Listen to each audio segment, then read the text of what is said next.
ओम श्री गुरु सत्ताय नमः। सभी को प्रणाम। गायत्री तीर्थ शांति कुंज हरिद्वार में स्थित प्रखर प्रज्ञा और सजल श्रद्धा का निर्माण किस प्रकार हुआ, उसी की छोटी सी जानकारी लेकर हम इस शीर्षक में आए हैं। आइए जानते हैं। जुलाई 1969 का वह प्रसंग फिर याद करें कि उन दिनों शांति कुंज बन रहा था और गंगा यहाँ से 2-2.5 किलोमीटर दूर तक बहती थी, जिसे आज कदली वन कहते हैं। गंगा स्नान के लिए वहां जाना पड़ता था। शांति कुंज का निर्माण कार्य देख रहे परिजनों ने शिकायत की थी, गुरुदेव, हमें गंगा स्नान के लिए बहुत दूर जाना पड़ता है। गुरुदेव ने भरोसा दिया था कि जल्दी ही यह समस्या हल हो जाएगी और इसके कुछ ही दिनों बाद गंगा की धारा शांति कुंज के पास तक मुश्किल से 500-700 मीटर दूर आ गई। सजल श्रद्धा प्रखर प्रज्ञा जहाँ स्थापित है, उनके बारे में गुरुदेव ने बताया था कि इनके नीचे बहुत गहरे में करीब 900 मीटर गहराई में भागीरथी की एक धारा आज भी बहती है। भूगर्भ विज्ञानी भी इस तथ्य को प्रमाणित करते हैं। विज्ञानियों के अनुसार इस धारा के भागीरथी या किसी और नाम से संबोधित किए जाने का तो कोई प्रमाण ही नहीं है, लेकिन धारा की आयु कम से कम 5000 वर्ष पुरानी जरूर है। गुरुदेव का कहना था कि भगवती गंगा राजा भगीरथ के पीछे पीछे जिस मार्ग से चली, वह सजल श्रद्धा प्रखर प्रज्ञा के नीचे से ही गुजरता है। गुरुदेव माता जी की समाधि के पास श्रद्धा सुमन अर्पित करने और ध्यान लगाने वालों में कई को इस तथ्य से जुड़े हुए अनुभव आज भी होते हैं। साधक इन अनुभवों को कभी कभार अखंड ज्योति के लिए भी भेजते हैं।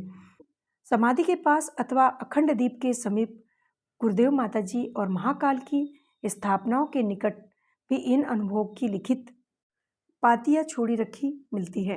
सजल श्रद्धा प्रखर प्रज्ञा केंद्र की छतरिया उस अवस्था में सभी कार्यकर्ताओं के समर्पण निवेदन का केंद्र बनती रही।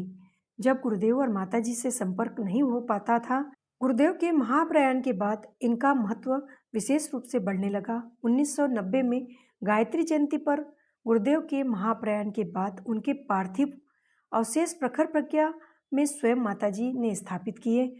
उस स्थापना के दिन से ही परिजन अपनी व्यथा, भावना, संवेदना और श्रद्धा गुरुदेव के सामने यहाँ व्यक्त करने लगे।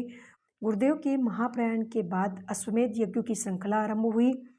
यज्ञों के लिए जाते समय हर बार माताजी प्रखर प्रज्ञा में अपने आराध्य के चरणों में प्रणाम करती और रवाना हो जाती। बड़ौदा अश्वमेध यज्ञ के लिए रवाना होने से पहले एक कार्यकर्ता गोष्ठी में वे सहज बोल उठी कि मेरे भगवान प्रखर प्रज्ञा में भस्माभिषेक के रूप में स्थापित है, मुझे भी तुम उनके पास ही सजल श्रद्धा में स्थापित कर देना।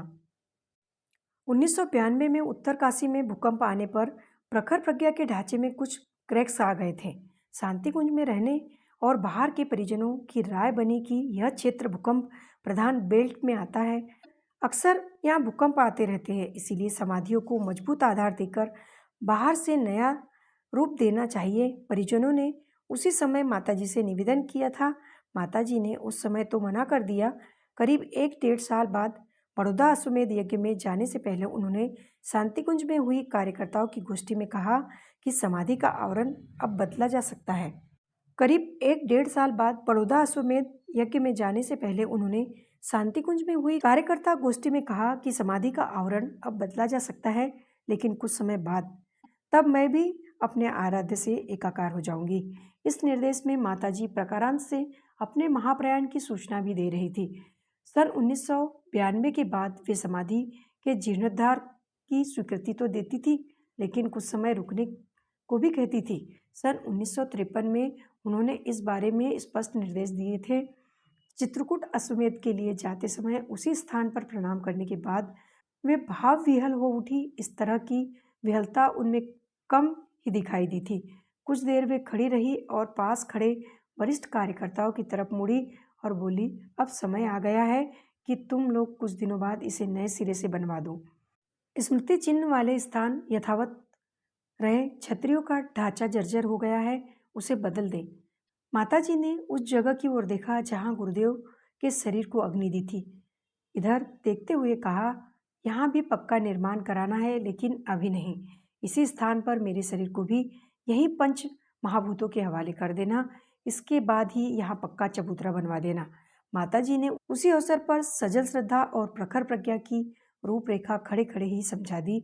जिस समय वे रूपरेखा बता रही थी उस समय उपस्थित परिजन समय और स्थिति के बोझ से शून्य हो गए थे। उन्हें लग रहा था कि माताजी के प्रत्यक्ष और लौकिक सानिध्य से वंचित होने का समय आ गया है। माताजी उसी संबंध में संकेत कर रही है या उसी स्थिति को पढ़ रही है। इस नियति को सुनने में भी अपने आप को असहाय और विचलित अनुभव कर रहे परिजन स्तब्ध थे। स्तब्धता उस समय टूटी जब माताजी ने कहा कि ठीक है, इसी तरह करना। इस योजना को अंजाम देते समय बहुत आगा पीछा करना पड़े तो वह भी देख लेना। कहते हुए माताजी ने गुरुदेव की समाधि को एक बार फिर प्रणाम किया और आगे बढ़ गई। परिजन भी अपने भाव में लौटे और माताजी चित्रकूट के लिए रवाना हो गई। चित्रकूट का महायज्ञ संपन्न होने के बाद माताजी ने अपनी यात्राओं को विराम दिया और अपने आराध्य के निर्देशों के अनुसार सूक्ष्मीकरण की स्थिति में चली गई। गुरुदेव ने वर्षों पहले लीला संवरण का जो समय बताया था वह पूरा होने जा रहा था। सितंबर 1994 में महाप्रयाण के बाद उनके पार्थिव अवशेष सजल श्रद्धा में स्थापित कर दिए गए। इसके बाद समाधियों के नए और समग्र स्वरूप का आकार लेना शुरू हुआ। गुरुदेव और माताजी का जहां अंतिम संस्कार किया गया था उस चबूतरे को भव्य रूप दिया गया। इसके निर्माण के परिजनों को कार सेवा का अवसर भी दिया गया। नींव में उस चबूतरे की मिट्टी को कूट कूट कर भरा गया जिस पर गुरुदेव और माताजी का अंतिम संस्कार किया गया था। नींव पूरी हो जाने के बाद करीब 1 महीने में ग्रेनाइट का स्मारक तैयार हुआ। स्मारक के दोनों ओर गुरुदेव माताजी के अंतिम संदेश उकारे गए। उस संदेश के अलावा गुरुदेव की लिखावट में ही गायत्री मंत्र भी अंकित किया गया। गायत्री मंत्र जो गुरुदेव के स्पष्ट स्वरूप में समाया हुआ था। योगी देवरा बाबा के शब्दों में वह गायत्री मंत्र उसे मानव रूप में देखे तो आचार्य श्री राम शर्मा या वह गुरुदेव जिन्हें लिपि के रूप में देखे तो गायत्री मंत्र समाधियों को आकर्षित और स्थायी रूप दिया गया। ऐसा स्वरूप की समाधियां वर्षों तक सुरक्षित रहें। इतना सुरक्षित और मजबूत कि महाकाल का यह घोंसला अपनी स्थिति अक्षुण्ण बनाए रह सके। चारों तरफ के स्थान को इतना विस्तार दिया गया कि 500 साधक वहां बैठकर ध्यान कर सके। चारों ओर हरियाली, पुष्प पादप और सुगंधित यज्ञ वातावरण साधकों को युगांतर चेतना से जुड़ने में सहायक ही बनते हैं। गुरुदेव और माताजी आश्वासन देते रहे हैं कि उनका निवास यूं तो समूचे शांति कुंज में है। साधकों की अनुभूति है कि उनके इष्ट आराध्य की घनीभूत प्राण ऊर्जा उनके स्मृति अवशेषों के इर्द गिर्द और भी स्पष्ट रूप में अनुभव होती है। शीर्षक समाप्त। अगर आपको हमारा ऑडियो अच्छा लगा हो तो लाइक, कमेंट्स और शेयर कीजिए तथा हमारे चैनल को सब्सक्राइब कीजिए। धन्यवाद।